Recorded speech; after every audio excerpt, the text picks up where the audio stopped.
All right. Well, we were putting this webinar together and, we had to be a little bit different because we're at our, all at our homes. And so there was concern. So what better way than have me completely blow the intro to get this started? We got that out of the way. So with that, I'm going to go ahead and move forward. Today, we're talking about hybrid networking, and we're looking at connecting Azure and on-premises Cisco networks. And the topics that we're going to cover, we're going to talk first about Azure network connectivity. Okay, and with that, we're spending a little more time on that because the assumption is that probably the folks coming into this, you may be more familiar with the Cisco side just because that's a little bit more what we're known for. So we thought we'd give a little more of that. And we'll also talk about Cisco connectivity. Now, we are going to demonstrate, although the demonstration is going to actually be kind of really rolled into those first two. So let's go ahead and let's take a look at what we have. And the first thing we'll do is I'm going to let Keith introduce himself and tell you all about Keith because he's really the star of the show here. I'm just, support. So Keith, go ahead and take over, sir. All right. Thank you, Tracy. And welcome everybody to the webinar. I am not the star of the show. That would actually be Tracy. I'm just his minion in this particular webinar here. But thank you everybody for watching. And actually, Tracy, I'm really glad that you screwed up royally on the intro to the webinar today, because I think it demonstrates a really good point. Especially as more and more of us are working from home and using tools like Zoom and WebEx and stuff. A lot of you folks out there are probably being asked to give presentations, attend meetings, maybe even teach using remote tools like this. And maybe this is the first time you've done that. And so you have all this stress about how does the tool work? How do I set it up?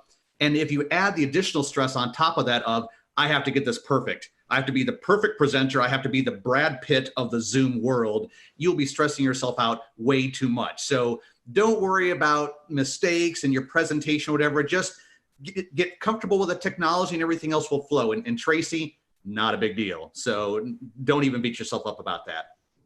So we're working from home here. I'm Keith Bogart. I got the nice INE virtual background behind me, so you can't even tell where my house I am. And I've been with INE for several years now. For those of you who watched some of my videos, I specialize in the routing and switching technologies of Cisco.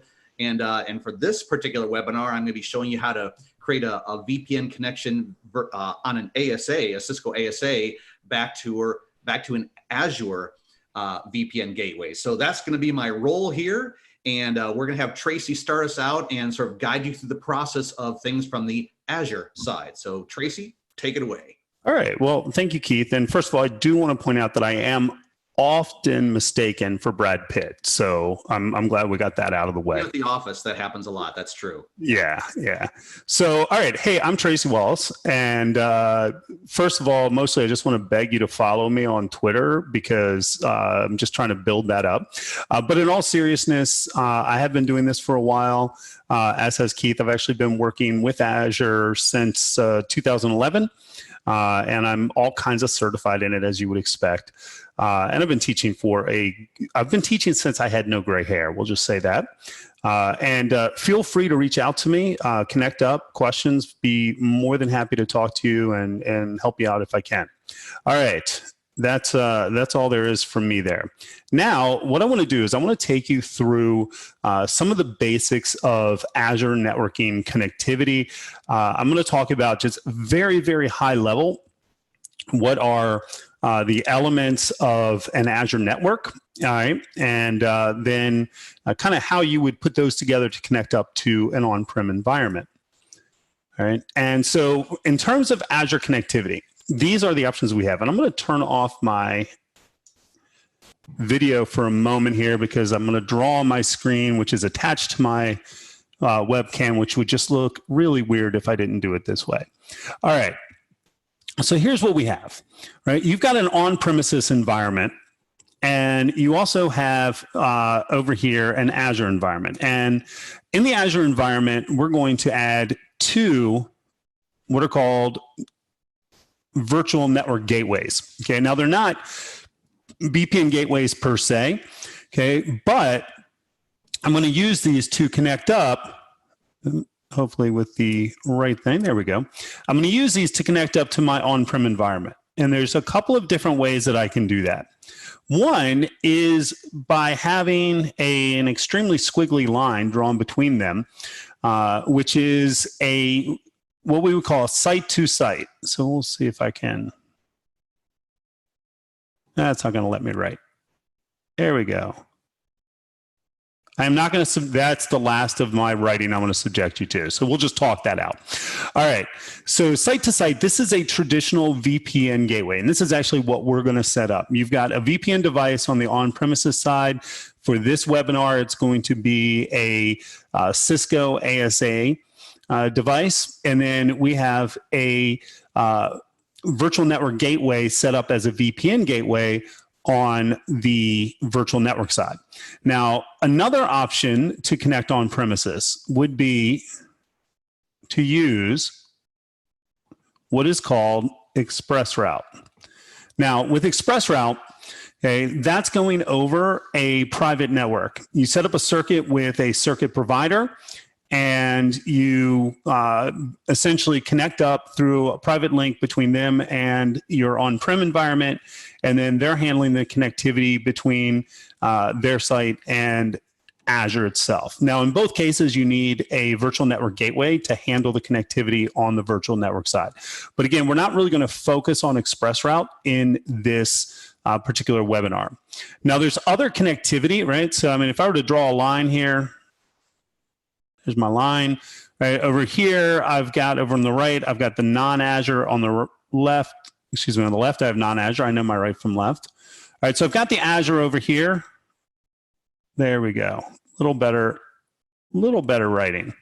Okay. And with the Azure, I can connect up Azure virtual networks as well. And it is possible to connect up via VPN gateways. That would be called a VNet to VNet connection, but you never do that. It's actually a lot easier on the Azure side to set up what's called a peering relationship. Now, why does this matter? Just say P for peering. Okay, this matters because in Azure, virtual networks are boundaries. Okay, everything in Azure is software-defined networking as far as what you're doing. But what you can do is you can segment out by setting up virtual networks. Okay, so I have virtual network A, I would set that up and I would put virtual machines in virtual network A. All of those virtual machines in virtual network A can communicate with each other. I could set up virtual network B and all of the machines in virtual network B can communicate with each other. But unless I set up a connection between the virtual networks, the machines in virtual network B cannot talk to the machines in virtual network A. Okay, so I need to set up that connection. Now, Keith, similarities to what you have on-prem with that? Oh, absolutely. As a matter of fact, what you're talking about right there reminds me of this concept of switching called private VLANs, where you can have a grouping of devices in these different private VLANs, and the private VLANs will restrict what broadcast domains or what subnets can talk to each other. So it's very similar to what you're talking about right here. Yeah, right. And it's just sort of a flip of it, right? Because in Azure, you have to absolutely do it. That's the way it's built, as opposed to, say, having to opt into that when you configure it on-prem. Would that be a fair way of putting it? Yeah, there's a variety of ways you could accomplish the same thing, but yeah, this is not a foreign concept to those who are already familiar with routing and switching. Outstanding. Now, I've got the remote workstation over here just to kind of finish, because I feel like I can't draw this diagram without the remote workstation. We're not going to do anything, but you can also set up private VPN connections into a Azure virtual network gateway, right? Set up as a VPN gateway. Okay, that's it for my drawing. I know that will probably not concern anyone too terribly bad. Let's go ahead, put that back on. There, you get to see me again. Hi, everybody. All right, now let's go ahead and move off of that. And let's just talk about what these components are, what the components, and I've got a question that came in. I'm going to hit this question now because it's in the chat and I don't want to lose it. Can the peering relationship be set up between VNets and Azure, different Azure regions? Absolutely, yes. You have regional peering and you also have global peering. Now, there are some costs associated with global peering, just in terms of your charge for both ingress and egress of traffic, but that's a pretty minimal cost. All right, let's talk about what the Azure networking resources are. At the core of Azure networking, you've got the virtual network. Now, virtual networks are then divided out into subnets. So I'm not adding my virtual machines into a virtual network. I'm adding my virtual machines into a subnet that's part of a virtual network. The virtual network defines things like gateway connectivity, defines things like what are your DNS settings and your overall set of IP address ranges. Okay, the subnet is going to let you control and manage traffic through custom route tables, as well as network security groups, which are really kind of primitive firewall rules. All right, now in terms of connectivity, right, 3 components you need to know on the Azure side. First is what I've already mentioned, the virtual network gateway. That's going to be the device that you set up and associate with a virtual network. And the virtual network gateway can either be a VPN gateway or an express route gateway. It can't be both, but you set up as one or the other. Actually, no, it can be both. Sorry, because you can have both running into the same virtual network. Now, local network. And this is one, I put this out here because this to me is confusing and also confusing to others. When you set up a local network, what you're doing is really setting up the reference to an on-premises device. And really 3 things you're going to set up with that, and we'll talk about that in a minute, but the local network is local to your data center. It's its representation. And then the other connectivity, mentioned this, is express route. Management I talked about, route tables and network security groups, those are applied at the subnet level.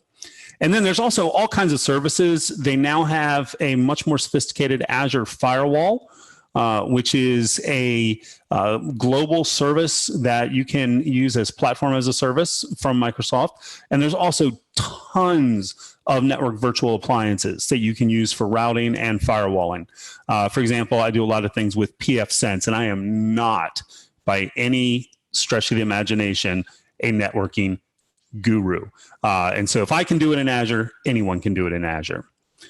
All right. Now, as far as configuring an Azure virtual network gateway, and actually before I go on this, I want to sort of pull you in here, Keith. Again, looking at this from your perspective and from the on-prem, how different, how foreign did you find the Azure networking concepts, or were they just really, okay, one-to-one mapping kind of things? I would say the vast majority of it was one-to-one mapping stuff. You know, as you go through this and you sort of explain these concepts of skew and the type, for example, route-based versus the other one, that's something that doesn't really have an equivalent in, you know, the Cisco routing and switching world. But the vast majority of things on this page here, as a matter of fact, I think those are pretty much the only 2 things that a normal networking person would not recognize. Everything else on here is pretty much standard. Outstanding, outstanding. By the way, there was somebody popped a really kind of complex question into the chat. If you could just copy that and put it into the Q&A, because I'm not going to hit that right now and I don't want to miss it. All right. Thank you. Now, going back to the virtual network gateway, there's a few things. First of all, when you set up a gateway, you're going to set up a gateway at the virtual network level. However, it needs its own dedicated subnet. Okay. And so you have to have a subnet. And in fact, the subnet has to be named Gateway Subnet, capital G, capital S. Kind of annoying, but it's the way it works. It's the way it's always worked. All right. Now, there's 2 different types of gateways that you can set up. You can set up a route-based or a rule-based network. Okay. There are multiple SKUs for virtual network gateways.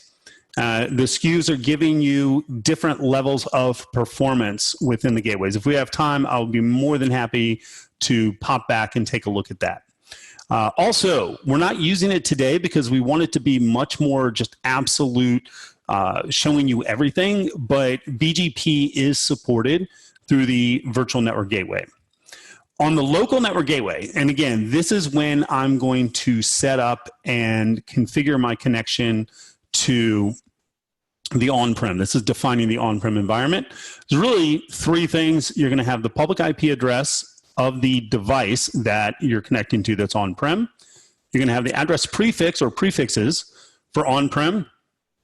And if you're using BGP, ASN, you're going to set those up.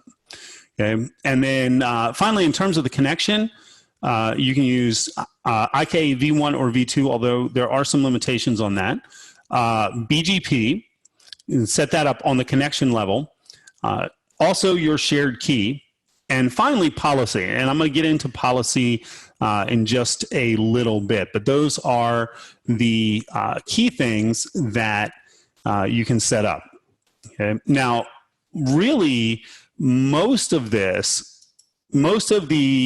complexity, if you will, comes down to policy, right? And I think, Keith, these are the kinds of things that, on your side and from the on-prem, this is what the kind of stuff you're looking for, right? For me, it's like, okay, I just hit a button, cool, we're done. But I know one of the things we worked on was aligning these. Anything that you saw as we were going through this that stood out to you or was maybe not a deal breaker because we know it works, but was something you were curious or concerned about? Not really a concern. I did notice that when we were looking at the various options, that there were certainly times when, and of course, if I take a step back here, and when it gets to my demonstration, it's going to be on a Cisco ASA. And for you people watching, you might use ASAs, you might use a totally different vendor's firewall or gateway as your on-premises thing. But whatever it is, you're going to have different flavors of encryption, different flavors of hashing algorithms, different flavors of Diffie-Hellman groups. And so I just noticed that it wasn't always 100% compatible. For example, in the ASA, when I looked at all the Diffie-Hellman groups that were available, and then we compared that to all the Diffie-Hellman groups that you could choose on the Azure side, it wasn't one for one. One side supported some things, another side supported something else, but there was always something you could pick. And usually with all of these things, the integrity, the encryption, the Diffie-Hellman group, there are always like at least 4 or 5 things that both devices had that were compatible. So there weren't really any big, wow, that's a huge gotcha, I didn't know that. There was just, you just have to be aware that you're not going to have 100% of all the features in one platform available on the other side as well. Yeah, and I would assume that would be pretty standard if you were even going between 2 vendors, right? Absolutely, yeah, and even between 2 Cisco devices. You could have a Cisco router establishing a VPN connection to a Cisco ASA, and even those devices, which are both manufactured by Cisco, won't necessarily support the same options. Okay, you know what that tells me? Everybody should just use Azure. It's just one thing, one set of options. We're good to go. Absolutely, absolutely. So the rest of this, we're going to be putting down Cisco and just saying don't use it. Okay, just so you know, that's not true. Okay. All right. Wasn't in the point. All right. So what I'd like to do now is I would like to go ahead and I'm going to go through a bit of a demonstration. And to do this, let's go and whiteboard this a little bit. Let's see if I can remember how to do it. There we go. All right. I'm going to subject you to a little bit more of my drawing, hopefully not too much. All right. We're going to set up now. We're going to start to demonstrate, and how much we demonstrate kind of depends on how much time we have. Okay. But here is our overall general architecture. So we have an on-prem environment, and in the on-prem environment, we have an ASA. We also have a machine running behind the ASA that is a Linux box, and it's running, I'm just going to say, a couple of workloads. It's actually running Docker, and it's running a little API service, and it's also running SQL Server on that machine. Okay. And then over on the Azure side, we have a virtual network. That virtual network has a virtual machine. That virtual machine is a Linux box. And it doesn't have really anything important except I installed the SQL Server data tools because I'm going to make the connection. And we have a VPN gateway, well, virtual network gateway set up as a VPN gateway. And so what we're going to do, of course, is establish this connectivity between them and just make sure that we've got the traffic going between the two sides. Now, in addition to that, if we have time, I have another network, another virtual network over here with a virtual machine in it. And time permitting, we're going to set up a peering relationship, and we'll see something called gateway transit, which is that once I have that gateway set up, anything that is directly connected to the virtual network with the gateway will actually route through to the other side. And that would actually be really super easy if we were just using BGP. Now, I did have to ask Keith just minutes before we started this to do a whole lot of work, and he came through. So I owe him something. I'm not going to give him anything, but I owe him something. All right. So I'm sorry for having my face so close to that, but that is what we're going to do. So let's go ahead and let's take a look at this. All right. The first thing that I want to do is I'm going to go ahead and just kind of show you some of these components on the Azure side. Okay. So here I've got my, let's see here, so I'm not looking quite so weird. All right, so this is my Azure portal. If you're not familiar with this, it's kind of like the standard UI for the Azure environment. And I've got a few important components already set up here. Okay, I've got a virtual network, I've got a VPN gateway, and I also have my virtual machine. And we're going to get to those again. I've already kind of diagrammed those out. Okay. Now, what I want to do is show you the process you would go through to set this up. And this is going to be what I like to call a Cooking Joe demo because it's all already done. And I'm going to claim it's all already done because it takes about 20 minutes to get all this, and that would be a really boring demonstration. I mean, that is true, but mostly this way, I don't mess anything up in the middle of a demonstration, which sometimes happens. Anyways, what I'm going to do is I'm going to say, you know what, I want to create a virtual network gateway. So I start to type that in, and I put in virtual network gateway and create. There's not really that much to creating a virtual network gateway. Okay. I've got really all of my settings here. Subscription, that's just the way it's billed. The name, the region that I'm going to put it in, the type of gateway, VPN or express route, VPN type route-based or policy-based. Policy-based is the rules-based I was talking about. Should have said policy-based, not rules-based. Now, real quick, Keith, correct me if I'm wrong, but from your side, this is really kind of a policy-based connection. Is that correct? Yeah, that's right. On my side, we're going to have some configuration that just basically says, hey, if a packet comes into the firewall with this source and this destination, that's your trigger to encrypt it and send it over the VPN tunnel to Azure.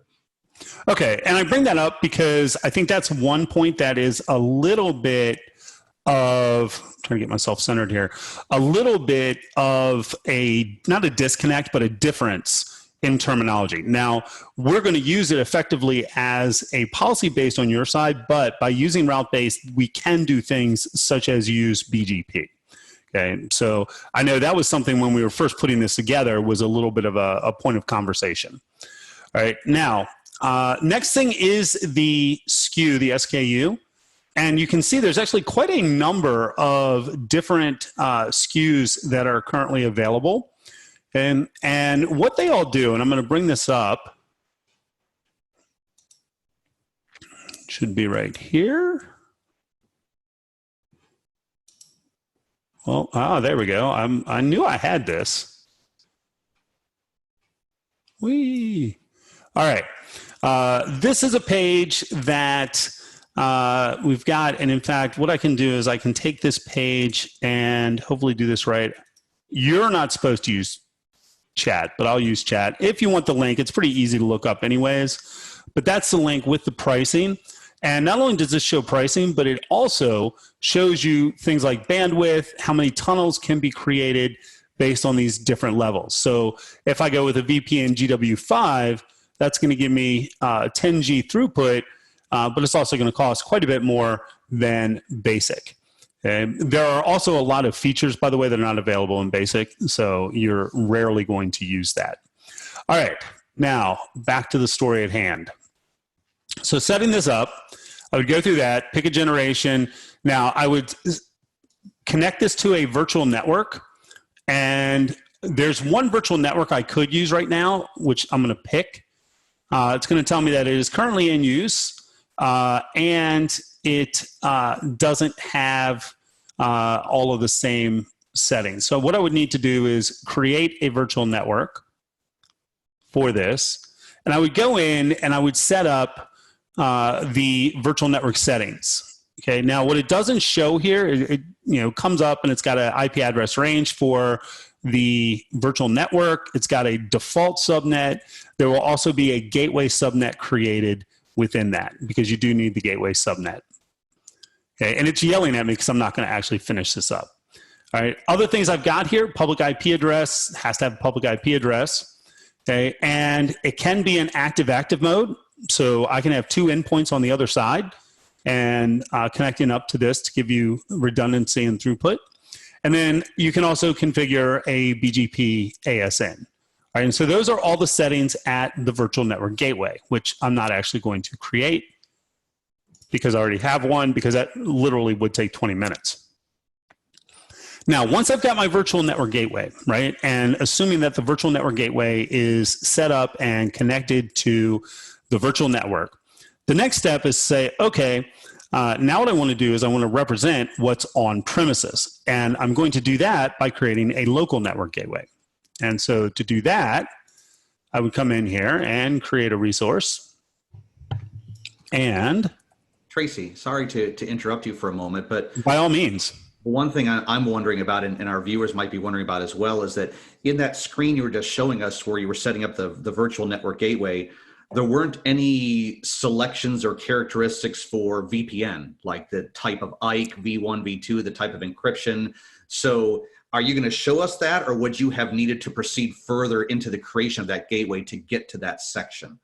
No, actually, I have no idea how to do any of that. No, that's not actually true. I do. That's a great question. And that actually comes up later. That is part of what is called policy.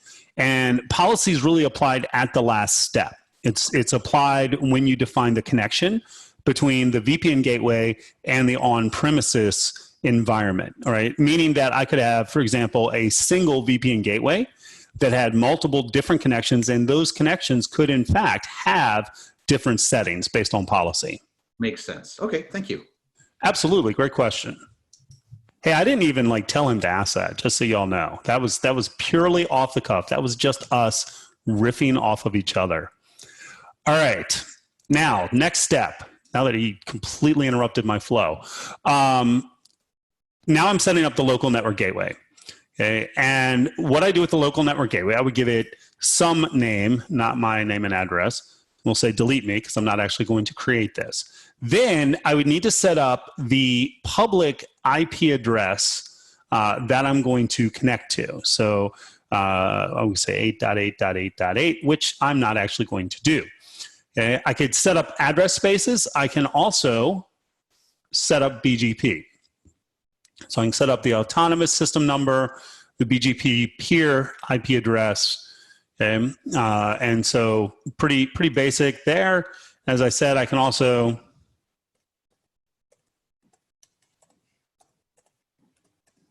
set up IP address ranges, and I could set multiple IP address ranges up. So I'm just reflecting what's on the other side. And again, I've already created one of these, but this is literally everything that you would do to create it. Does that one make sense, Keith? It sure does. Thanks, Tracy. Keith is the voice of Cisco right now as I go through this, and I'll be the voice of Azure. It'll be deep and booming. Okay, now, once I've got that set up, then the next thing you would do is set up the connection. Okay, now I could go through and set up this connection through the portal. However, if I were going to do that, I could not set up policy. I'd have to go with the default policy. And policy is, relatively speaking, a little bit new for Azure VPN. Now, I say a little bit new. It's been out for several years, but it wasn't there originally. And so initially, when the Azure Virtual Gateway came out, Virtual Network Gateway came out, there was one set of settings. Now, they were different depending on whether you were going route-based or policy-based. Policy, by the way, is IKEv1, and route-based is IKEv2. And I know that was something Keith, I'm looking at Keith's little thumbnail here, so I'm talking to him. But I know that was something Keith had asked. Okay, so do be aware of that. Also be aware that route-based, in addition to using IKEv2, has several more options than policy-based. But anyways, initially, really, there were a preset set of options that were available, and you pretty much had to match them. But now they've come out with policy, and policy gives you the option of really a range of settings. But it does, alas, have to be set up from the command line right now. Okay, and so what I'm going to do is I'm going to pop over the actual script that I used to set this up. All right, this, for those of you that are not Azure people, is Azure, the Azure PowerShell. I have installed Azure PowerShell on my machine, and key to this is really this guy right here, AZ ipsec policy.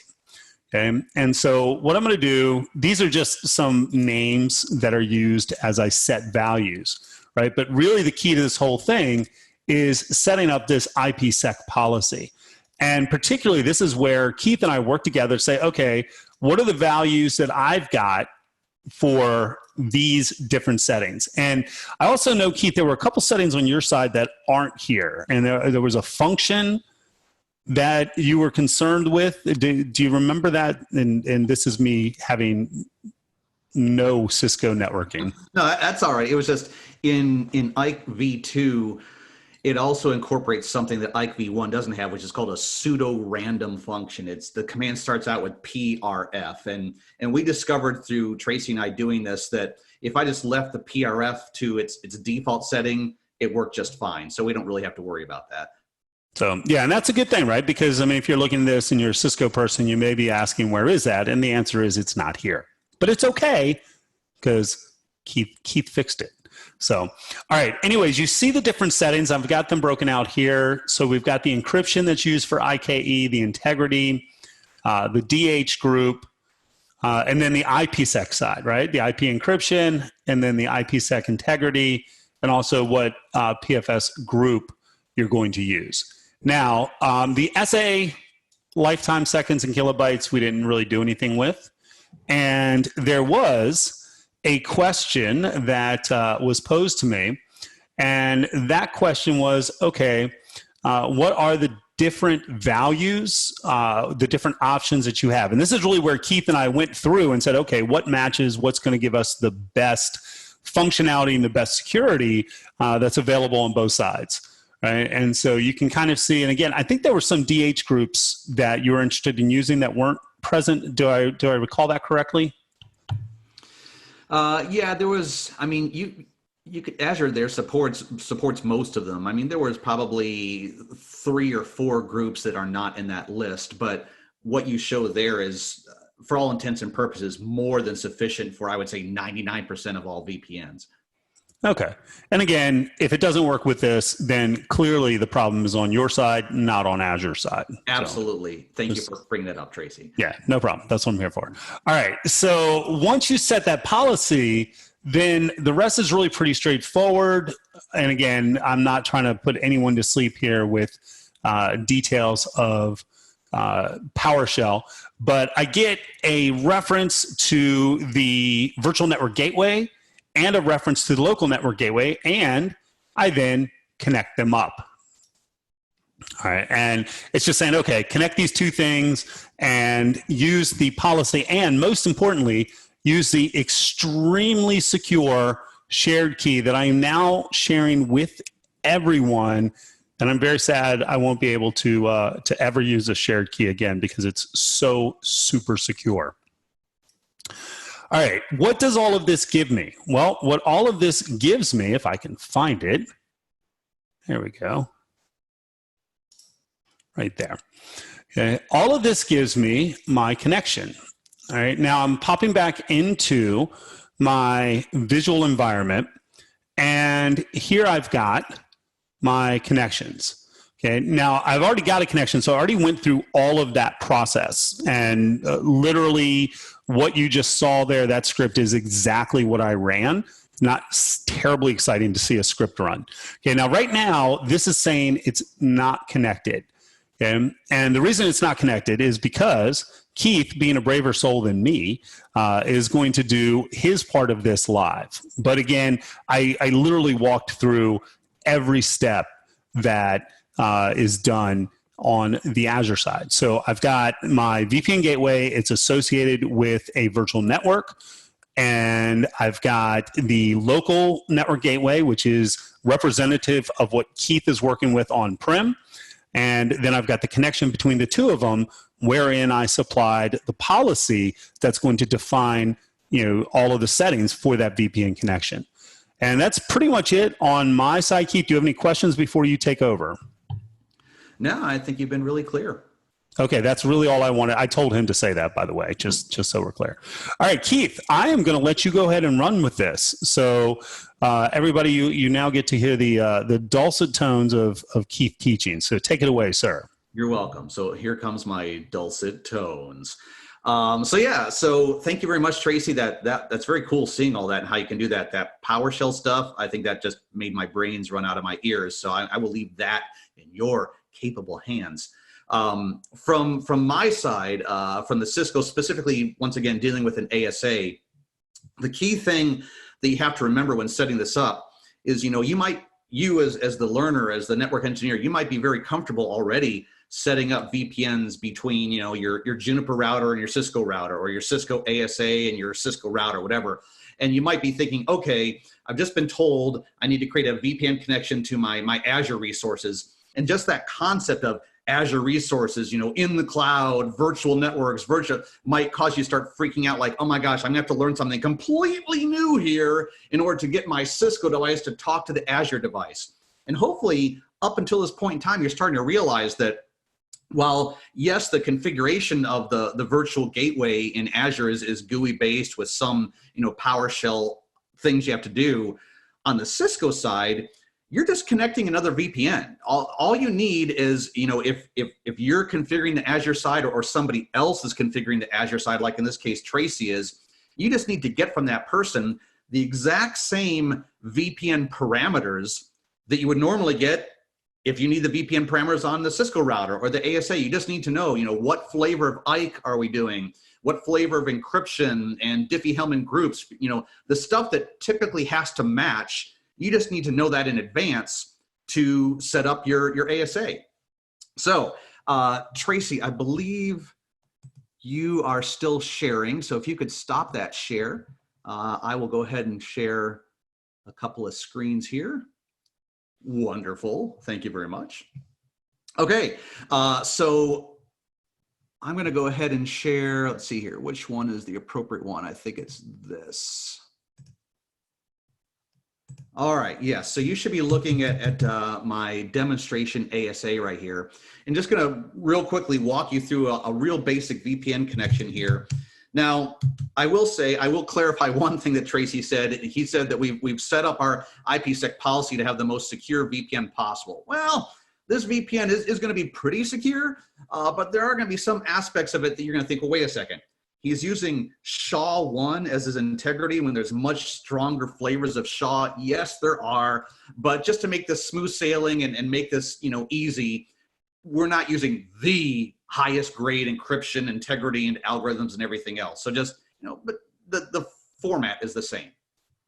All right, so let's go ahead and walk through the process here. So step number one is you have to decide if you're going to use IKE version 1 or IKE version 2. And just as a quick primer or refresher, just recall that when setting up an IPsec tunnel, we're going to be using the Internet Secure, ISACAMP, which is the Internet Security Association Key Management Protocol, I think is what that acronym stands for. And ISACAMP uses IKE, the Internet Key Exchange Protocol, to actually set up your tunnels. And IKE runs in 2 different phases. So our phase 1 policy of IKE is, hey, let's reach out, let's discover each other, let's negotiate some common parameters here, and let's set up a phase 1 tunnel that's encrypted. And now, once we have that phase 1 tunnel that's encrypted, let's negotiate the parameters of a second tunnel.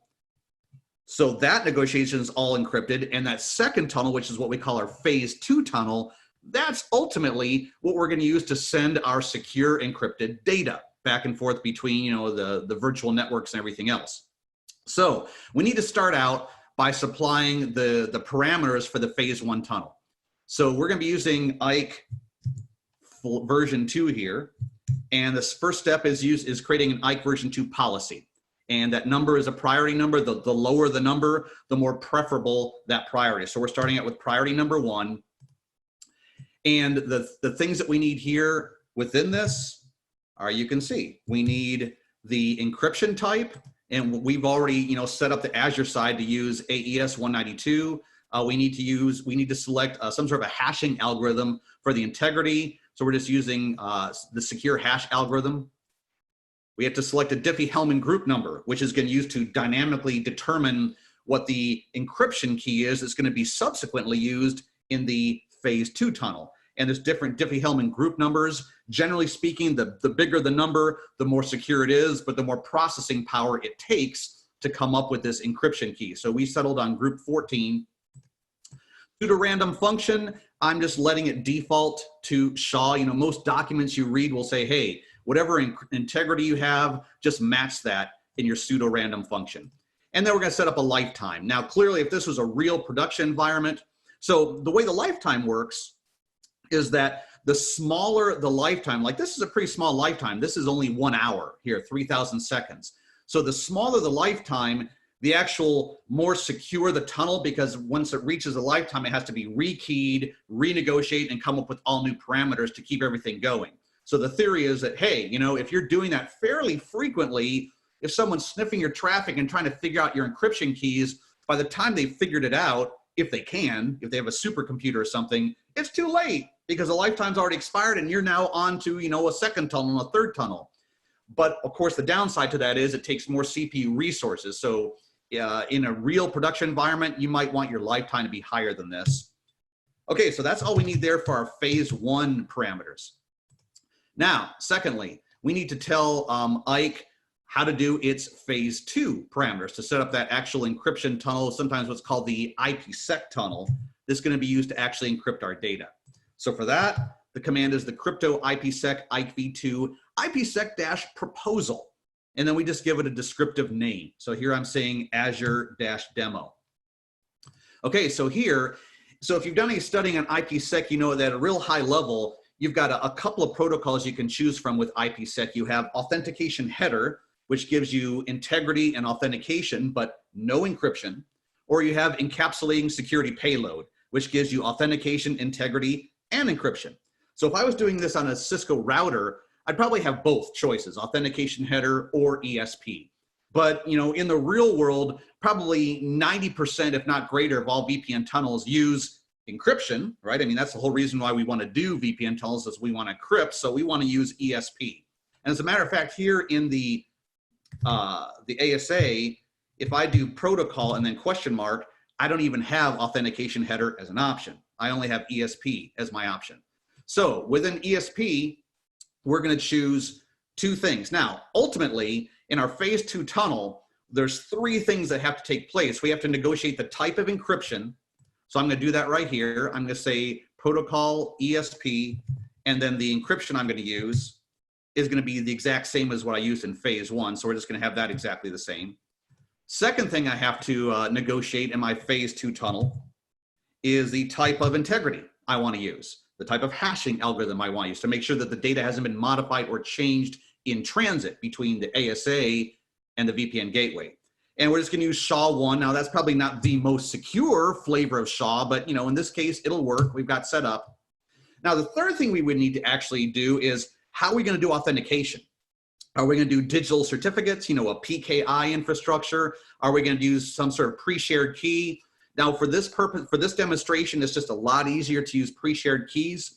That does not take place under my IPsec proposal. There's a different place where I do that final thing. And that is in something called a tunnel group. So a tunnel group is basically a security profile where we start to tie all this together. So here in my tunnel group, I'm going to say that I want a tunnel group going to, now that is the public IP address of the Azure VPN gateway, that 52 address. That was what was dynamically derived, you know, about an hour or so ago when Tracy configured his Azure VPN gateway, and then he had to give me that public IP address. In this case, we're saying is an IPsec LAN-to-LAN tunnel. So for those of you who've studied IPsec, something that's sort of synonymous with this is a site-to-site tunnel. You may have heard of site-to-site, same thing as LAN-to-LAN here. Okay, so that's the type. And then the next thing is in this tunnel group, I want to define my IPsec attributes. Now, I've already defined 2 out of the 3 things for IPsec from my phase 2. I've defined my encryption and I've defined my integrity. So all that's left at this point is to define my authentication. And because I'm doing IKE version 2, I can actually do something that's called asymmetric authentication, where I have a local authentication and a remote authentication. Now, what that allows you to do if you wanted to, so we could have it where so let's say I am the ASA and you are the Azure VPN gateway. So when I'm sending stuff to you via authentication, I could say, hey, here's my authentication credentials. I am Keith123. So from my perspective on the ASA, that would be my local authentication. So we need to configure that. So there's the local authentication right there. And then when you send authentication credentials back to me, you could have something completely different. So from the ASA side, the local authentication is what are the authentication credentials the ASA is going to send to you? What's local to him? And on the remote authentication is what can we expect to get back from the Azure side?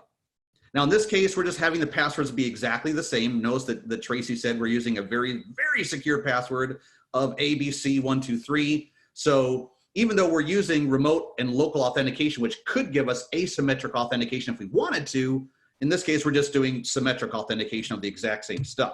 ABC. Hey, by the way, Keith? Yes. One thing really quickly is that for that asymmetric, that's actually not supported by the Azure VPN. With the Azure VPN, you're going to have one pre-shared key. All right, so that is exactly why we want to keep everything on premise and not deal with Azure at all. So thank you, Tracy. Good to know. No problem. All right, so we've defined all of our IKE phase 1 and phase 2 stuff, our credentials. So the next thing we need to do is we need to configure a couple of access lists. And these access lists are going to tell the ASA what is actually allowed to be encrypted and what is not. Because chances are we're also using this ASA just for our regular internet connectivity. And so we don't want everything going across to Azure and being encrypted. We only want stuff that is, well, let's create our first line right here. So this first access list is saying, okay, this is my inside network right here. So this is my on-premise network. And we're saying that is being permitted to be encrypted if it's going to my Azure network right there, 10.1.0. And we also have another network there that's virtualized in Azure, and we want to permit those packets to be encrypted as well. All right, so there's my 2 lines of my access list. Now, we're almost done. Now I got to tie all this stuff together. I have to create something called a crypto map that says, okay, I want to put all this stuff together. I want these IKE characteristics tied to this access list when I'm talking to that particular peer. And so that is my crypto map. So here we're going to have our crypto map. Step number 1, we're going to tell our crypto map, use that access list I just created. That access list I just named INE VPN, reference that. Now, when you see stuff that matches that, that stuff is going to be going to my Azure peer. which is right there, set peer. So that's once again the public IP address of the VPN gateway that Tracy configured on his end.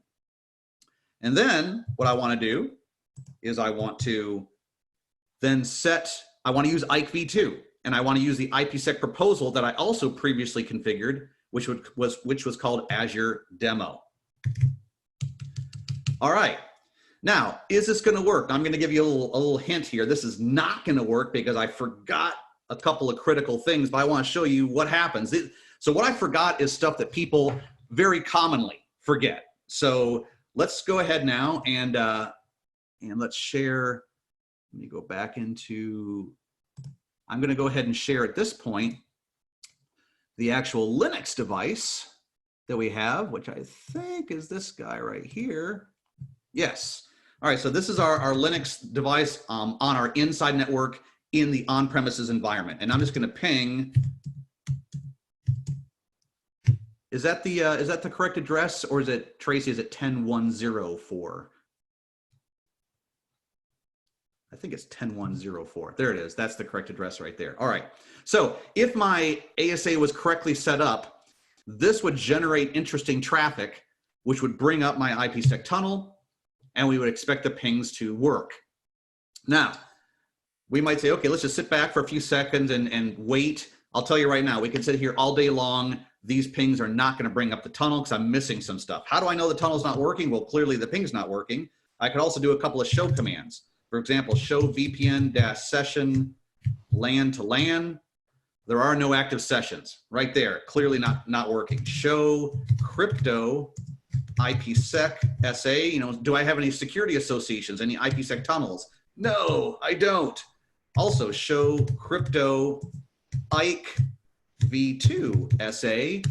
Once again, nothing. Well, the reason why nothing's happening is because even though I defined my IKE parameters, I defined my crypto map, I didn't apply it to my outside interface. Because remember, the way normally firewalls work is that if something is being received on the outside interface, the only way the firewall will pass that through normally is if there's already an established connection from the inside. If some inside host, for example, is browsing the internet or something, and its packets arrive on the inside and then are routed the outside, go to the internet, then the firewall will allow the reply packet to come back. But here we have a situation where we've got IKE packets and IPsec packets, which will be coming in on the outside, which nothing on the inside has necessarily originated that. So I need to tell the ASA, apply the crypto map to the outside. So let's just go ahead. Hey, Keith? Yes. You're not showing that screen. You're right. I just realized that. Thank you for pointing out my ineptness. Well, that was some attendees, not me. I would have just let you go. Oh, okay. So here we are. All right. So on the Azure, on the ASA here, I've got to apply one more command about my crypto map. I need to apply that to the outside interface. And there's one other thing I have to do. I have to make sure that outside interface is also enabled for IKE v2.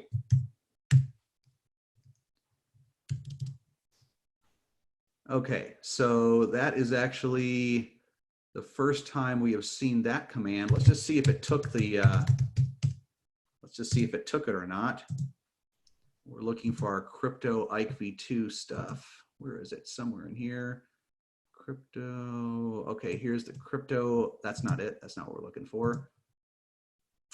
All right, so here's the crypto policy, but it did not take the other command.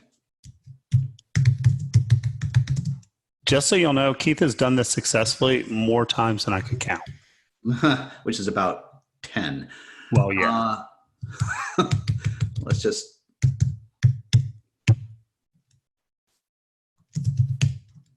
Okay.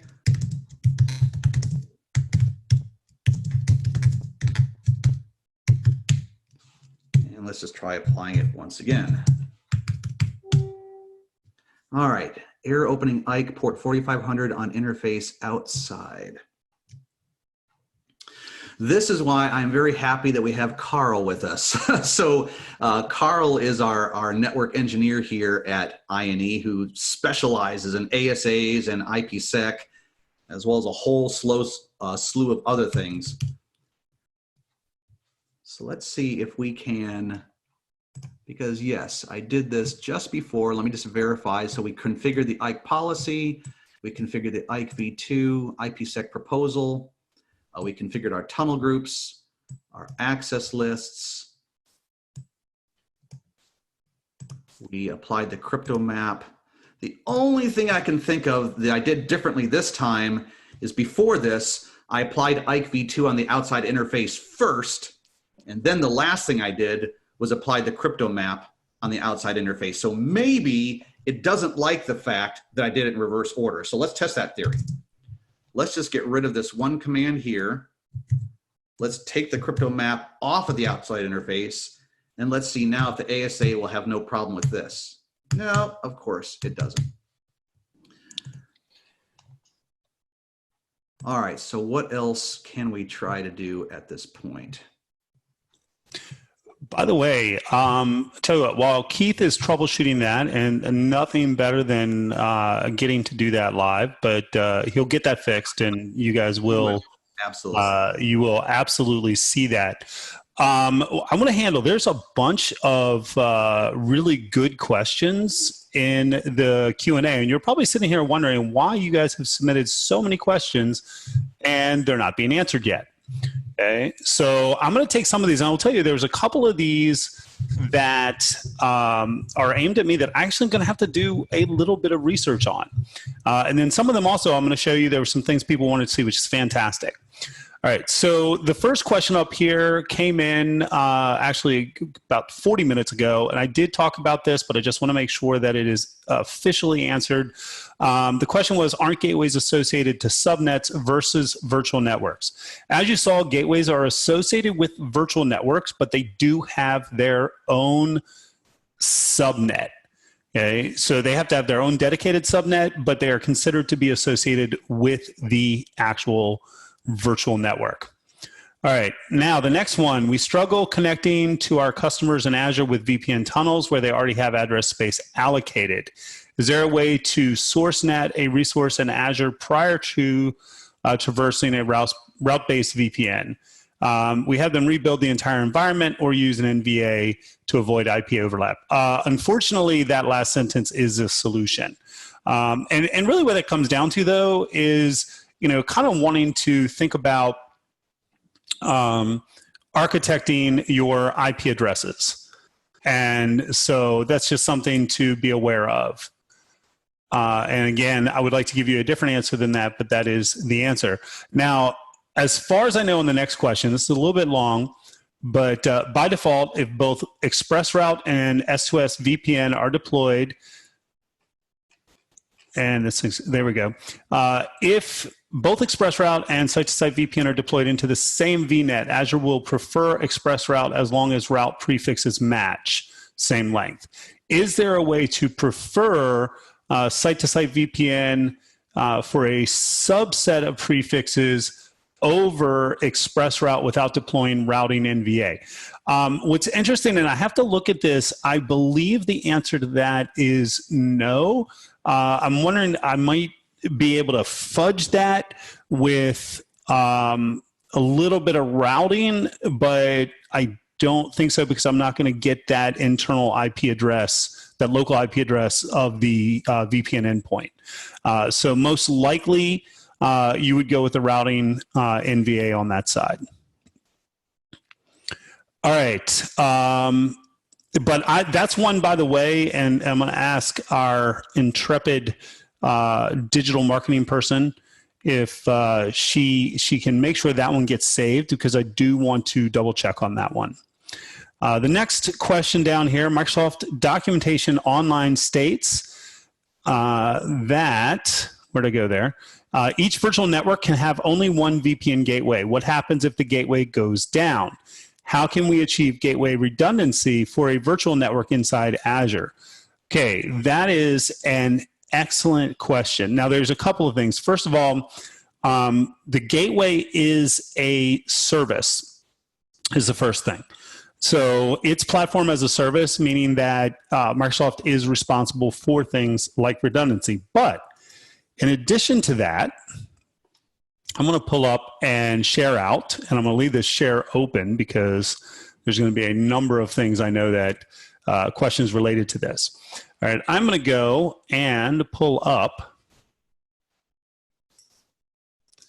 the Azure, because I closed it, VPN pricing. And I have to find the right one, which is, actually I have to go here because the one that looks like it would be it is actually not, and then go to pricing. All right, now I had shown you this before, okay? And this is, you can see what your throughput is. Now, there's an alternative to this, okay, which is the VPN GW AZ. Okay, now, if I look at this one, VPN GW1 AZ, and I look at its bandwidth, and I compare that to up here, it's the same bandwidth, okay, but it's more expensive. And the reason for that is that it ends up giving you what's called zone redundancy, okay? And what that does, and let me just bring up whiteboard here real quick. Just draw this out a little bit, hopefully. All right, I'm going to share this screen now.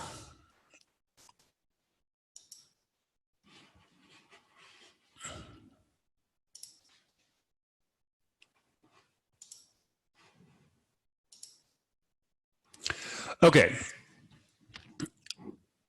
So what happens with zone redundancy is, I love whiteboard because it makes my squares square. You set up a VPN gateway in a region. Okay.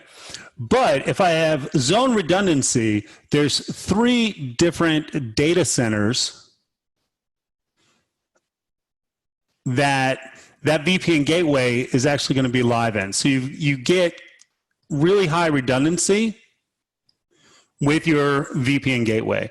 And so that is, in terms of just setting up a single VPN gateway, that's how you're going to be able to significantly increase the availability. Now let me see with the SLA, can't remember if there's an SLA for this one or not. There we go. Okay, so this is what they do. Guarantee 99.9% availability for basic, 99.95 for everything other than gateway or basic. Okay, and that goes up, and I don't think they have it in here yet, but that will go up with zone redundancy. Now, so again, that was a pretty long-winded answer, but they do have gateway redundancy built in, and you can spread that across multiple data centers. All right, VNet can only connect, the next question here, VNet can only connect externally through either VNet peering or using a VPN gateway for IPsec VPN or ExpressRoute. Is that an accurate statement, or is there a third option too? There is a third option, and it would be one that a few people have already mentioned, and that would be to use a third-party network virtual appliance. Okay, and there are tons of different appliances from different vendors. The thing with the appliance is that you are going to be using a virtual machine. Right, so you're going to be paying for that virtual machine in addition to any licensing that you would have to pay for the appliance itself. Okay, so that would be the third option currently available. All right, now great. Next, oh, and I didn't share that. I brought that up to share it with you. I'll just give you a reference. I'm going to put this in the chat.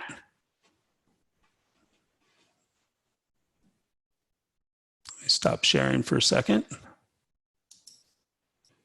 so that I don't pull up anybody's chat and share that out accidentally.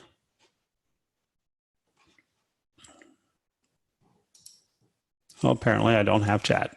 Oh, there it is. All right. If you want to find out a little bit more about virtual network appliances, you can pop over there.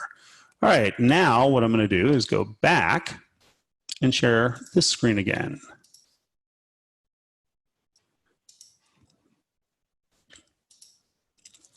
All right, so my next question. Can you provide information on why the need for both local network gateway versus virtual network gateway? I'm really glad you asked that, because that's something that, quite frankly, I kind of struggled with myself at first. Let's see if this is going to let me erase. Nope. So let's diagram this out here. Clear that out. Okay, I've got, please save me. I've got my on-prem, my very shaky, but then squared off. This is, as much as anything, an advertisement for Microsoft Whiteboard. You see what it just did for me there? Okay, this is my on-prem environment, right? And this is my Azure environment. Now, on the Azure side, I have a VPN gateway, right? So that's my VPN gateway. On the on-prem side, in this example, I have an ASA, right? Well, I need that ASA information over here in Azure. And that simply is what my local network gateway is. All right, the local network gateway is really just the registration of your on-prem device. So that's going to be just like, you know, when Keith was setting up the endpoint, the IP address of mine, and what the IP addresses were that, you know, the address ranges that were internal on the other side, right? I have to do the same thing on my side to connect up to Keith, right? And, or to connect up to the on-prem, right? And that's what the local network gateway is. So that was a great question. Keith, are we good? Well, all right. So, you know, this is what happens when you do a live webinar demo. So like Tracy said, we did this at least a dozen times prior to this before we saw this error message.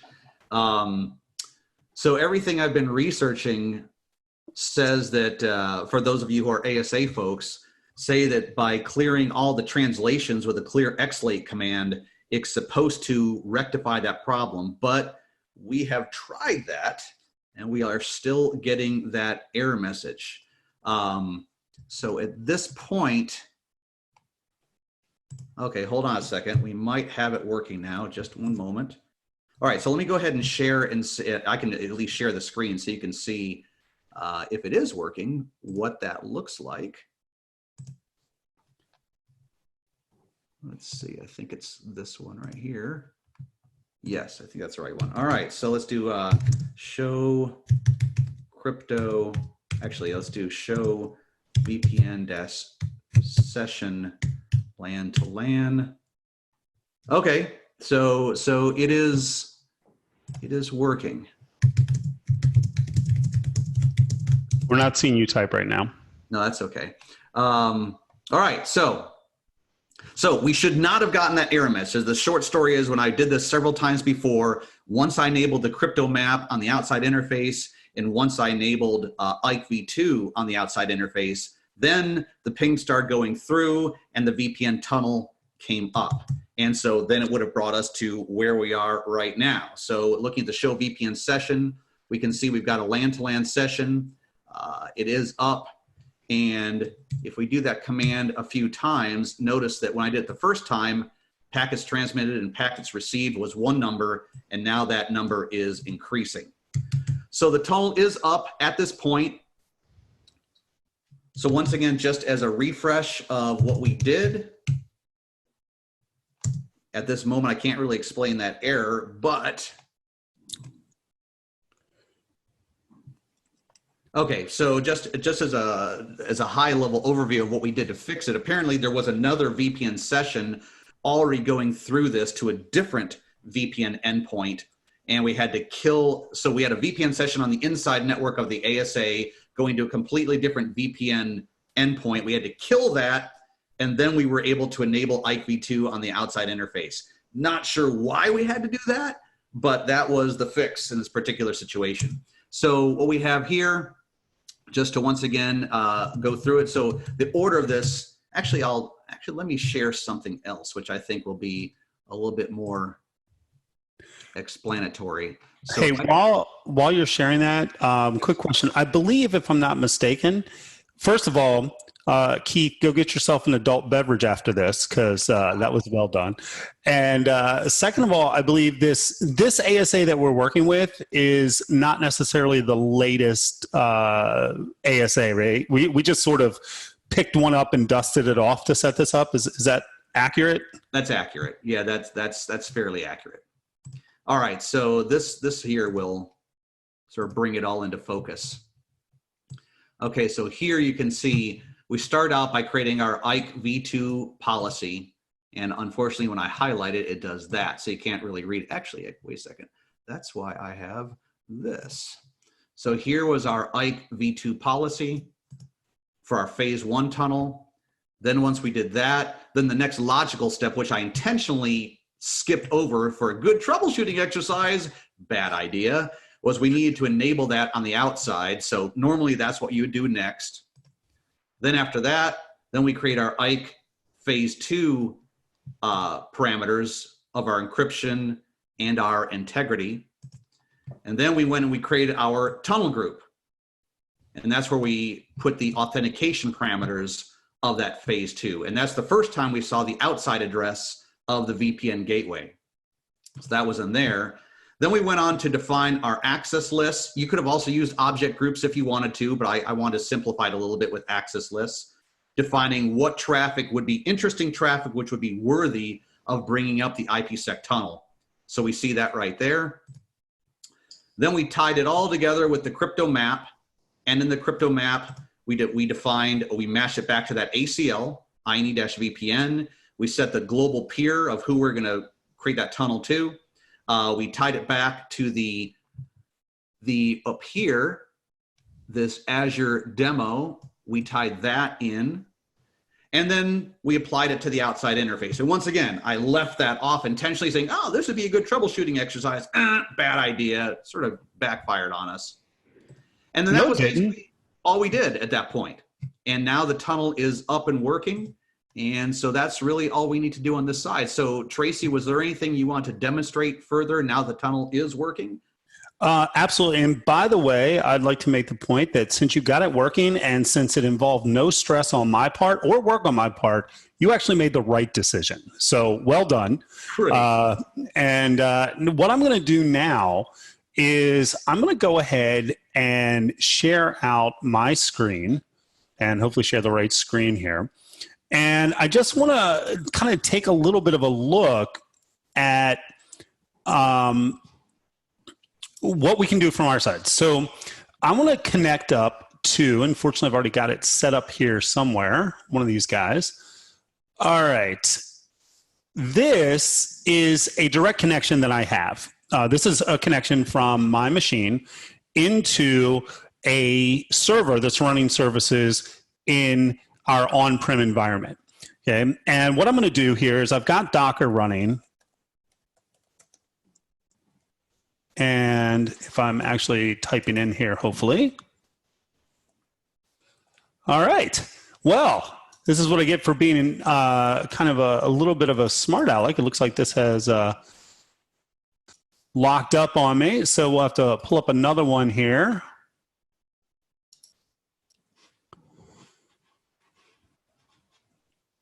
Under the what can go wrong will go wrong at live.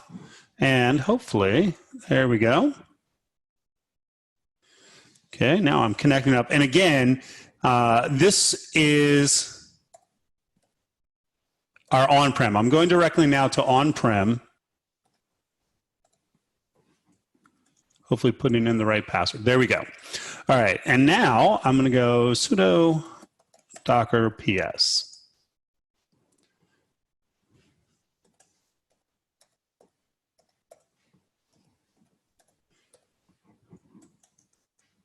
All right. This is my Docker machine, and it's running 2 containers right now. It's running a container with SQL Server, and it's also just running just a goofy, very quick API. Okay. And what I want to do, also kind of important, if I look at the IP address of this, and I can see that it actually has an IP address right here of 10.100.114.189. Okay. Now what I'm going to do is I'm going to shift over to a machine that I've got running on-prem, which is hopefully still connected. Hey, yeah, it is. Great. All right. Now, even though these are both up on my machine right now, okay, unless we had set up this tunnel, there'd be no way for these to connect to each other. So what I'm going to do here is, first of all, let's just see if I can ping that.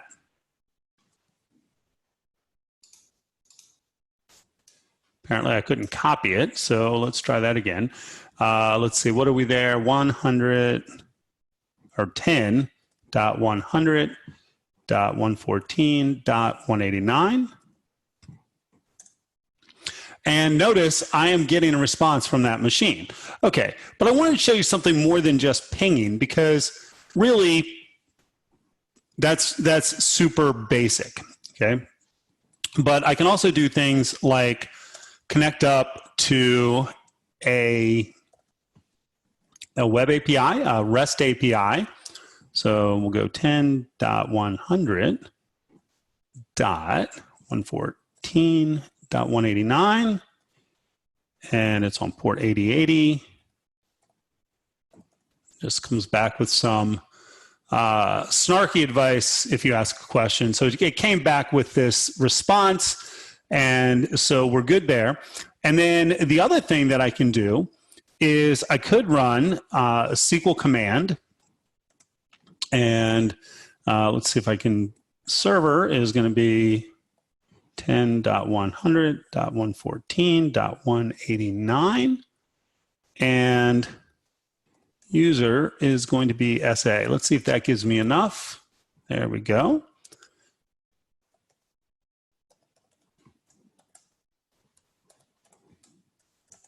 Should be right. All right. And so now I'm on this machine. I'm in Azure on a machine connecting up over port 1433, and using what's called TDS, tabular data stream, as the connection protocol. Okay. And I can then say, for example, select name dot databases. Okay. And I've got a webinar database, so I just feel like we need to use that.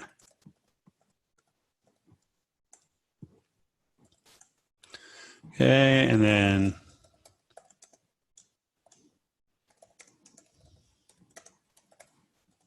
really I just wanted to show off, Keith was doing all of this command line stuff. Like I had one thing of command line, Keith's doing all this complex stuff. I did just want to show off the fact that I too can do command line stuff. So it's not just you Cisco people doing command line stuff. And then there's data in there. Do a select star, which is a terrible thing to do, but that's okay.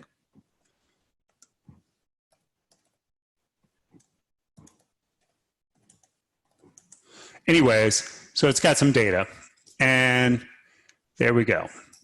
All right, point is, I am now connected from a machine that's in Azure, and I am operating against a machine that is on-prem over the gateway as though it were local, which is what you want in a gateway, right? And that's kind of the point. The point here is that, okay, yeah, this just works. Great, that's what it's supposed to do.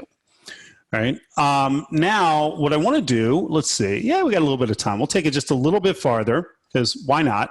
Who needs to eat, really? Okay, I would like to go ahead and show you how I can set up this peered relationship.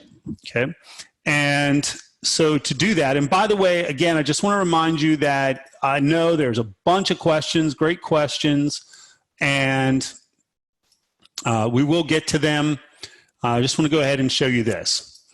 All right, as I mentioned, all right, all of that was connected up to the VPN VNet.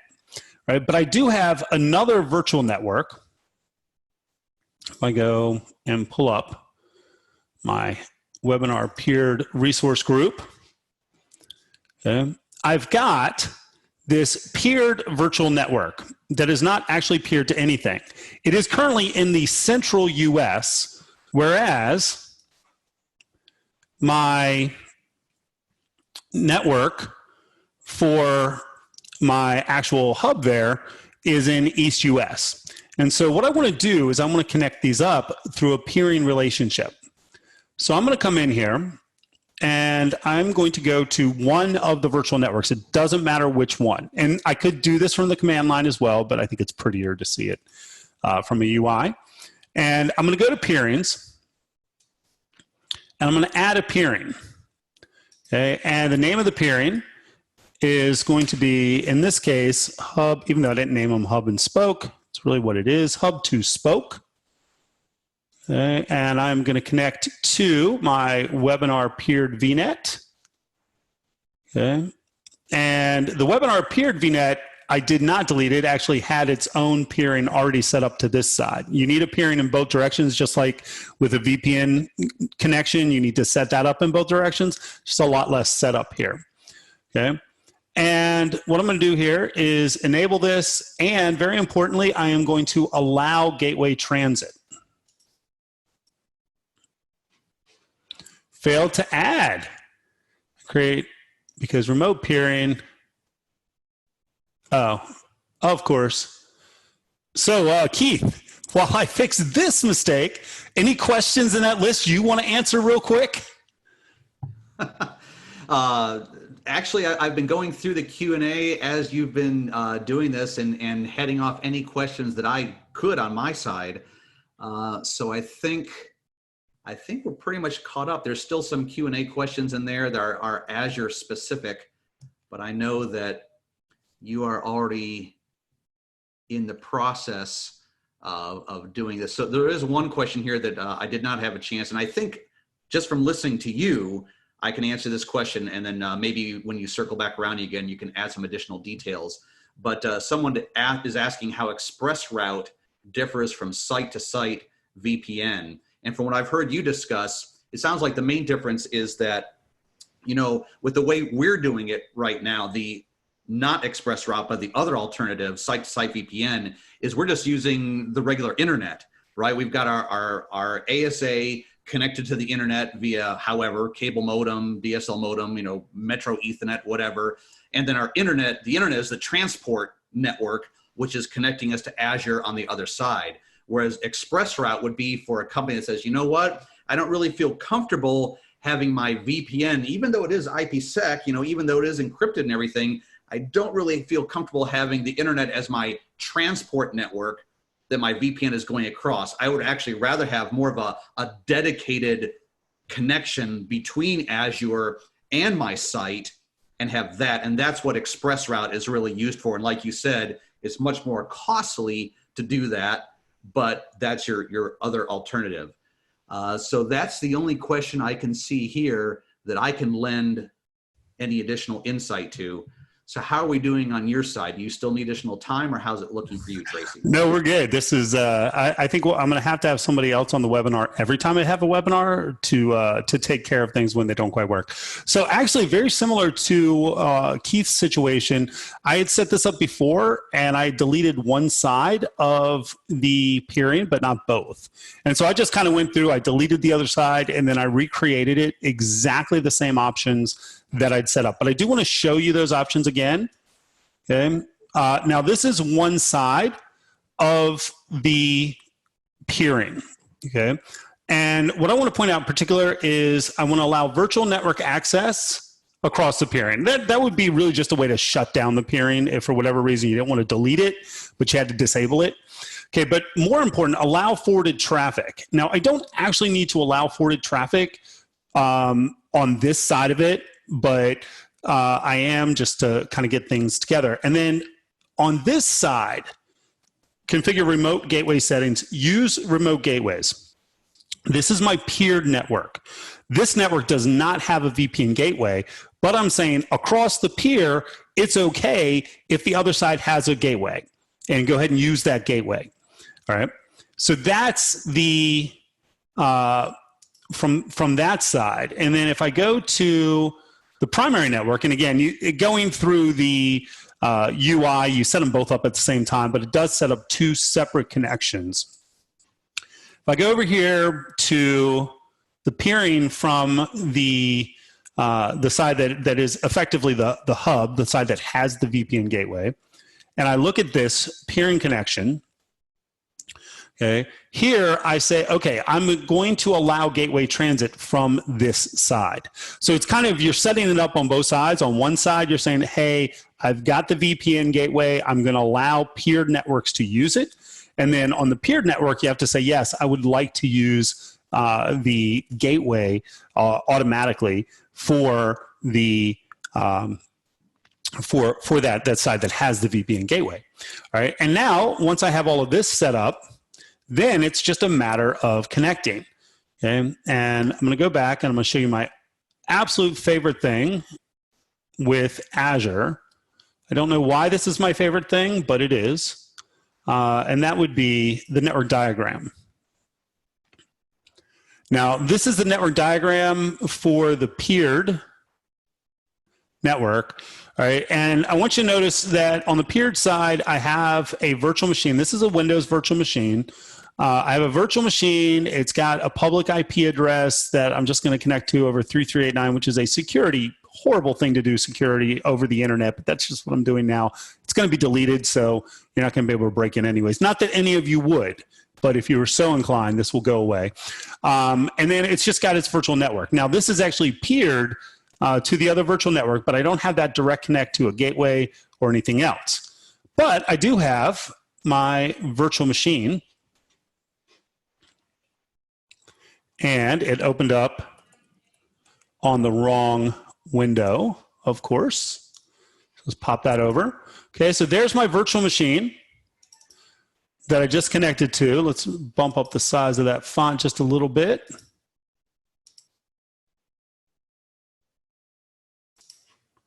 A bit easier to read. All right, and I'm going to ping, if you recognize, we'll pull it back down a little bit, recognize that IP address. That is the IP address of that machine that's on the on-prem side. Okay, and it sometimes does take, there you go. For whatever reason, that first one always times out a little bit, but okay, I did no other configuration on the Azure side. Okay, I just said, okay, go ahead and set up the peering, allow gateway transit, and all of the routing is handled for me, which is pretty cool stuff. Keith, looks like you had a question, comment? No? Nope, nothing from me. Okay. So there we go. I think the takeaway from this is that it's really easy to do this on the Azure side and really hard to do this on the Cisco side. I'm just kidding, clearly, as I offend the majority of people that are on this, that have hung out this long for this webinar. All right, that's really pretty much it as far as you know, what the connectivity is. And even though, and I apologize, you know, the joy of doing things remotely right now and trying to get all this together, you know, we hit a couple of stumbles, but if you kind of think apart from the few stumbles that we hit, you know, really you're setting up on the Azure side, and you're setting up a VPN gateway, which is a very straightforward process. You're setting up a local network gateway to represent what's on premises, and then you are establishing the connection between them and possibly assigning a custom policy to that with all your IKE phase 1, phase 2 settings. Okay, and on the Cisco side, Keith, you want to just real quick recap what you set up on the Cisco side? Yeah, I mean, just like Tracy said, other than a couple of hiccups there, which, you know, in our case, we solved that by just clearing or killing an existing VPN connection on the inside that was going to a different location, which we should not have needed to do, but we did that. But other than that, it was just the standard procedure of setting up an IPsec VPN tunnel. Once again, to recap, we just need to specify our phase 1 and phase 2 parameters.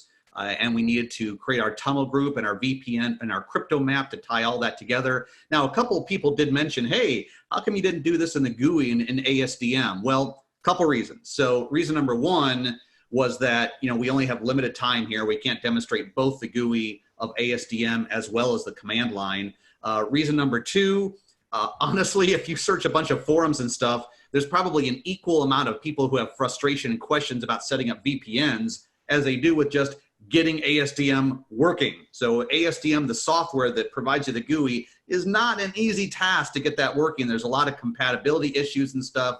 So, and then number three, I've polled a bunch of people, and it seems like the general feedback I get is that people who use ASAs on a daily basis, more often than not, they use the command line rather than using the GUI of ASDM. So that's why we chose to demonstrate it that way. But it's just, that's basically a recap of the Cisco side, just setting up a basic VPN tunnel. And if we had chosen to use a Cisco router as our VPN endpoint, although the commands would have been a little bit different, the high level overview of the steps that need to take place would have been the same. So I think that recaps it on the iOS side. Outstanding. Yeah, and you know, one thing I do just have to point out a comment that Keith made about seeing the PowerShell, and I think you said your eyes were bleeding.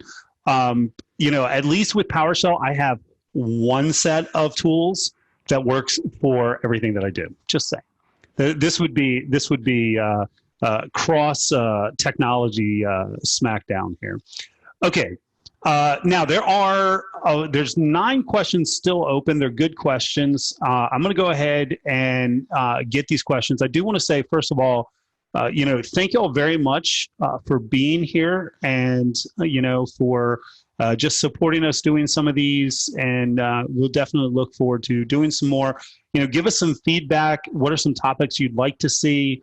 I think one of the things that's really cool with INE is that we do have both the expertise and the facilities to do some of this hybrid activity. And so that was actually one of the things that when I came to INE was really exciting to me.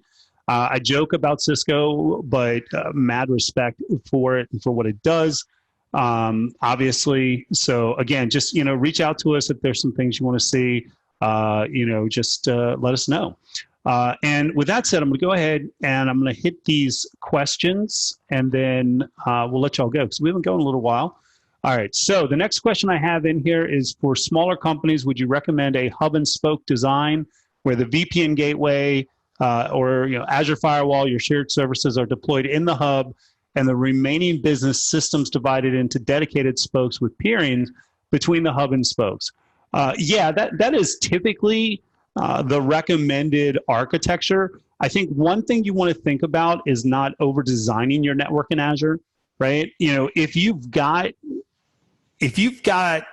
systems that legitimately need to be segmented, right? Whether it's because just the traffic itself or the administration, right? Maybe I've got a intranet set of servers and I've got a finance set of servers, and I want those to be managed and by different folks with some shared services, then hub and spoke makes a lot of sense, right? But I guess particularly only because you said for smaller companies, you know, don't over architect it, right? Don't add complexity that you don't necessarily need. But if you do need that, then hub and spoke is absolutely the best alternative. All right, great question. Next one, is there a max to how many VNets that can be peered with the gateway VNet? The answer to that is yes, and I'm actually going to pull this up only because I have to admit, I haven't looked at that in a very long time. So let's go ahead and do a search, Azure limits. Azure subscription limits and quotas. It used to be 100. Let's see here. Virtual, oh, it's up to 500. There you go. Virtual network peerings per virtual network, 500. And by the way, this is, if you're going to do anything with Azure, whether it's, you know, standard, standard just managing Azure, or if you're looking to study for exams, this is one of those pages that you absolutely want to make sure that you've got. And I mean, I can send the link, and I will after this. I'll send it in the chat, but you can also just do a search as I did for Azure limits. All right, so 500, that was a nice easy one. Okay, the next one. Please describe how to migrate from on-premises to Azure without any client attention at transfer time. So the way that you would do that is you would go and you would take the INE course on Azure architecture that goes through that. No, I mean, we do go through that. And that is, I say that a little bit tongue-in-cheek because that is a complex, it's a great question, it's a complex question. I'm going to give you an extremely high level, just point you in the right direction. The way that you want to do that is with Azure Migrate or Azure Site Recovery.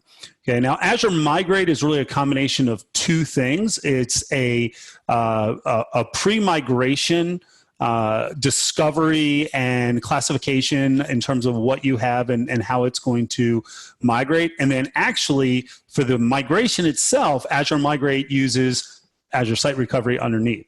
Azure Site Recovery is actually for site recovery and for failover. And there are options that would allow you to have absolute minimal downtime. You would have to do things like have really your addresses in DNS so that they could be changed easily because your VM host would probably be running under another IP address, although there's ways around that as well. But look at Azure Site Recovery, or you can also look at Azure Migrate, which again, really, even though they don't say it, combines Azure Site Recovery with some migration analysis. All right. Is VPN Gateway the only method to join Cisco and Azure? All right. Not exactly. And this goes to what we've talked about a bit and some of the other questions. You know, one other option is, of course, ExpressRoute. Now, ExpressRoute in and of itself isn't Cisco, right? Because you're going to end up getting the connection and getting the circuit set all the way up by the provider, but that would still end up interacting with your Cisco network. You know, we have, of course, all kinds of Cisco networking, but we also have some endpoint devices that are not Cisco, right? And so that would be the analogy there. Also, let's pull this up. I don't believe that there is a Cisco VPN virtual network virtual appliance, but well, I know there are, but I don't think there's a gateway appliance for it. Let's do a quick check here. There we go. Cisco Adaptive ASA Virtual. Hey, this is what I love about the cloud. New stuff all the time. Okay. ASA is a virtualized version of Cisco's best-selling. So yes, you can actually set up Cisco ASA in Azure. So there we go. So that is the answer to the is VPN Gateway. I'm not sure. There's a question that is please tell steps of this transfer to implement. Or if you're talking about the way that we set that up, you know, in terms of steps on my side, you create the VPN gateway, you set up the local network gateway, and then you set up the connection, including policy. And then on the Cisco side, you do the 3 million things that Keith did in setting that up and kind of describe. So I think we got that unless there is something else. All right. Now, the next question, can Tracy show us where to find the public IP? Thank you very much. That was a little bit negligent of me not to show that to you. And that's an easy thing. Okay. The VPN gateway, and in fact, what I'll do is I'll bring this up, that same diagram, so we can kind of see the VPN gateway and how it fits into the network. Okay, so I'm going to go to my VPN network, really just an excuse to use the diagram again. Hopefully. All right. So here I've got my VPN gateway, and you can see this is included in the virtual network. It has its own subnet and it has a connection. So I can kind of see all these things, and then I can drill down, and I could have just navigated here too. There's nothing special about that, but it's just kind of cool to see. Okay? And so I can kind of drill down into here, And right over here, I've got the public IP address. Now, that is actually a public IP address in Azure is its own resource. So you create a public IP address and then you associate it with the VPN gateway. And so if I were to click that, for example, then it's actually going to take me over to the page for that particular public IP address. And there I can see the public IP address as well. One thing that's kind of interesting with VPN Gateway, and this is still the case, there's two different tiers of public IP address. There's basic and standard, where standard gives you a bunch more, to use a technical term, but you can only use basic still with VPN gateways, which is fine. It works fine, and it's cheaper, so that's good. All right, but that is where you would find the public IP address of the VPN gateway. All right. Is it possible via the portal to see which prefix or subnet there is advertised and received via BGP for a specific neighbor? Okay, yes, but not through the UI. All right, so not through the portal. What you would do is, and it's kind of interesting the way what you have to do to make this work, and I'm not going to go through the process ad hoc because it's, 2 hours in, but what you would do is you would add a route table to the to one of the subnets, right? So I could go, for example, I could go over here and I could go say, look, I'm going to add a route table to my VPN subnet. And I could literally go here to default and add a route. Now I don't have a route table. Now the route table doesn't have to have any custom routes, but once you have a route table, then what you do is you can go to the PowerShell command, and there's a PowerShell command that will let you view the routes in that route table.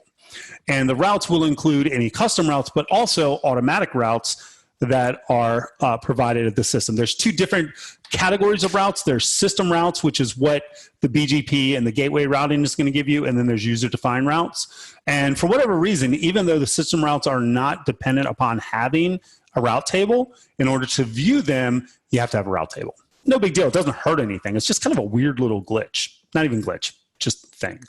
Okay, so that is how you would view those neighbor routes.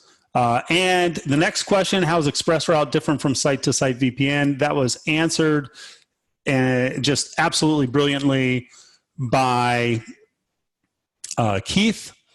And then next one, is the configuration similar if you're connecting to AWS, or is that a totally different animal? Does INE have a video on connecting Cisco on-prem to AWS? And okay, the answer is that it is effectively the same. And what you're going to do, because again, it's all VPN, right? And so on the AWS side, you're going to have different options possibly as far as what those settings are. And the way you would set it up on the AWS side is going to be a little different. And I know, for example, in AWS, and I'm not an AWS person, so I'm talking a little bit beyond my expertise, but I know that when you set up the VPN gateway, it's kind of standalone, and then you have to connect that to a network, okay, which they don't call a virtual network. But in any case, on the Cisco side, it's going to be essentially the same, right? You may have different options that are available, but the process is going to be the same. All right. How about VPNs, Azure, and AWS is the last question I have, similar to peering. And the answer is actually no, but it's the same as VPN. Right? I can set up a VPN gateway between Azure and AWS, and on the Azure side, it would be effectively the same as setting it up against Cisco. So it's really the same answer as AWS and Cisco. Right? You're going to have some different options, but the process is the same. From Cisco's side, really, it's relatively transparent whether you're going to AWS or going to Azure, or frankly going to another site with another VPN appliance. Okay? And it's the same thing on Azure, right? If you think about that local gateway connection that I set up, if we go all the way back here, and let's see if I can find my local, there we go. Right? If I open up my local network gateway, all right, its configuration, all right, all I'm doing is setting up an IP address, so I have to have that public endpoint, the address space, and whether or not there's BGP on the other side, right? And then I've got a connection, and the connection, you know, just has certain properties. I'm not even sure if I can pull those up. Now, there's not really that much that's going to be on here other than that highly, yeah, see, this doesn't actually show you the policy, but again, the policy, the local network gateway, the virtual network gateway, none of those specify anything about the other side other than the endpoint and the VPN settings that are used to connect. Okay, so I mean that's, you know, kind of the cool thing and the versatility of using VPN as opposed to, say, using ExpressRoute or AWS's version where you do have that dedicated circuit. There's tons of advantages of that, right? But obviously the way that I set up a dedicated ExpressRoute circuit into Azure is going to be very different than the way I set up a dedicated circuit into AWS. All right, and that is all of the questions I do believe. If there are any other questions, please feel free to ask. Otherwise, as I'm sure everyone will be very sad after just about 2 hours, I think we're going to go ahead and call this one wrapped. Keith, are there any last words? Any last word sounds bad. Any parting words from you, sir? No. So thank you everyone for joining our webinar today. Tracy, I think you've done a great job demonstrating the Azure side of it. And I think we did a passable job demonstrating the Cisco side of it. Nah, you got it, man. So yeah, thank you everybody for joining us for this webinar. Yeah, so I hope you learned a lot, and join us for the future ones where we take this to the next level.